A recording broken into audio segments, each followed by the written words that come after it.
No vídeo de hoje, vamos trazer as nossas impressões com o aplicativo Max depois de um mês de uso. Caso você não saiba ainda, a HBO descontinuou o aplicativo HBO Max e lançou um novo serviço chamado apenas de Max. Só que o que era para ser algo bom ficou marcado por vários problemas e várias polêmicas. No canal, inclusive, a gente chegou a fazer vídeos sobre isso, falando sobre o possível corte da resolução 4K no plano de clientes antigos, testamos um novo aplicativo em 7 TVs de diferentes modelos e marcas e mostramos os problemas que vinham acontecendo nelas. Testamos o aplicativo também em alguns projetores, enfim, entre outros vídeos que chegamos a produzir ali perto do lançamento. Nesse vídeo, o objetivo é falar como ficaram os problemas, se já foram solucionados e também falar o que achamos do aplicativo depois de 30 dias de uso. E como a gente já tem um vídeo sobre o Max mostrando as novidades e o que mudou do aplicativo antigo, eu vou focar mais aqui nas novas mudanças para não ficar repetitivo. Se quiser ver o outro vídeo que trouxemos, que é quase uma mini análise do Max, eu posso deixar para vocês o link na descrição. E vale dizer que eu assisti quase todo dia coisas no Max. Primeiro porque eu tô reassistindo Game of Thrones, e como quem conhece já deve saber, é uma série longa, com 8 temporadas. Então pelo menos um episódio por dia eu costumo assistir. Além disso, também vi alguns filmes que lançaram nesse período na plataforma. E aqui no canal, para fazer os testes de TVs e projetores, a gente no dia a dia costuma assistir conteúdos do Max também. Caso você não conheça o canal ainda, aqui a gente traz vídeos de review e comparação dos principais modelos de TVs e projetores, para te ajudar a escolher o melhor aparelho para assistir seus filmes e séries. Depois de assistir o vídeo, fica o meu convite para vocês irem lá no canal, dar uma olhada nos nossos outros vídeos e até se inscrever para não perder as novidades. Voltando a falar do Max, sobre o aplicativo, para mim ficou mais rápido e fluido navegar no catálogo, se comparado ao HBO Max. Vocês estão vendo nessas imagens que eu estou passando para vocês como tá ágil navegar aqui em todo o catálogo. A única lentidão que eu consegui perceber é tentar ali avançar ou voltar um conteúdo, clicando nas setinhas do controle. Em alguns momentos o aplicativo costumava responder de forma meio lenta, até dando umas engasgadas. Embora a estrutura geral não tenha mudado tanto, ao meu ver, eles reposicionaram alguns botões para tentar facilitar a nossa navegação, mudando, por exemplo, a barra lateral, onde ficavam todos os menus, e agora algumas coisas vieram para a parte de cima. Eu acho que eles poderiam, inclusive, ter aproveitado esse menu superior para colocar os conteúdos ao vivo ali também, porque dessa forma seria mais fácil de localizar coisas relacionadas ao esporte. Sobre o catálogo, ele cresceu especialmente pelo acréscimo de coisas da Discovery, mas também por um ou outro conteúdo que foi sendo adicionado depois do lançamento. Sobre a Discovery, essa tinha sido uma grande dúvida se tudo da Discovery Plus estaria aqui também. Mas não, mesmo que num primeiro momento deu a entender que seria unificado os dois serviços,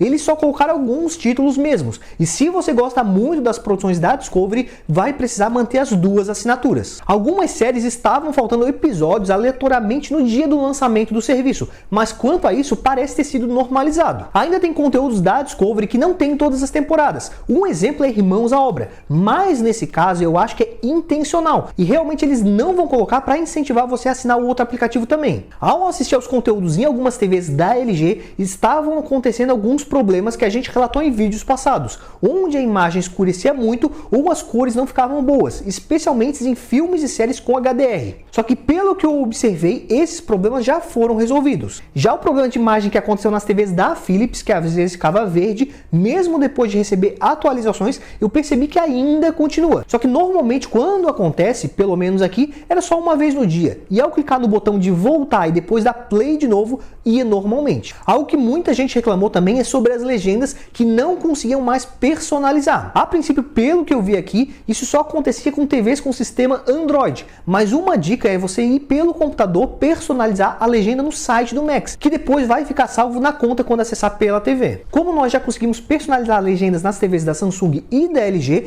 eu imagino que no futuro eles devam liberar isso também no sistema Android. Outro problema que estava acontecendo era em relação ao som, que ficava baixo em alguns conteúdos, especialmente para quem, como eu, tinha uma soundbar conectada na TV. Eu cheguei a perceber isso quando eu fui assistir o filme Duna 2 no cinema, porque no dia anterior eu fui assistir o primeiro filme do Duna no Max, e o som estava extremamente baixo. Eu, inclusive, acabei tendo que ir num serviço concorrente que também tinha esse filme para conseguir assistir. Hoje eu fiz um teste aqui e o som parecia estar normal nesse filme. E em outros conteúdos que eu tenho assistido também não cheguei a perceber mais o problema. Já algo que eu tenho percebido com mais frequência é que tem acontecido uma certa confusão com idiomas, tanto no catálogo, que às vezes aparece as capas e descrição de algumas coisas em inglês, ou até mesmo no áudio e legenda dos filmes, que eu coloco em português, por exemplo, e depois de uns dias volta para inglês. Sobre a principal polêmica no lançamento do Max, que foi a migração de clientes antigos do HBO Max para o novo serviço, porque a informação que se tinha é que o preço iria se manter, mas que apenas por um tempo tempo limitado eles iriam manter o acesso ao 4K e HDR liberado, mas os clientes antigos depois seriam migrados para um plano standard. Até porque para os novos clientes que assinam o plano 4K é bem mais caro. Só que pelo que eu observei até o momento continua liberado. Eu fiz alguns testes aqui e parece continuar com 4K mesmo depois desse primeiro mês. Sobre todos esses problemas eu cheguei a fazer uma enquete hoje lá no nosso Instagram e também na comunidade do canal, perguntando se os nossos seguidores ainda estavam passando por problemas. E fazendo uma média entre as duas plataformas, dá para dizer que uns 70, 80% estão conseguindo acessar o serviço de streaming sem grandes dificuldades,